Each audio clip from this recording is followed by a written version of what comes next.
Trois problèmes dans Chili. Premier, pas de travail. Deuxième, coronavirus. Troisième, Freddy qui a craqué nous. Freddy a craqué nous là. Ok? Alors mes amis, nous connaissons comment bagay déjà. Bagay yo tête en bas là dans Chili. Ok? Bagay yo tête en bas là dans Chili. Gen problème mes amis, gen problème. Ok? Et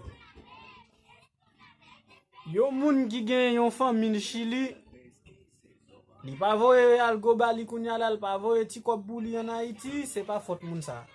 Raison an, pas gagner travail. Tout moun chita la kaye, ok? Pas parler mal de moun ça parce que moun ça nan problème dans la kou Chili, li pa nan travail, tout travail campé et quelques moun k'ap travail. Ok? Merci.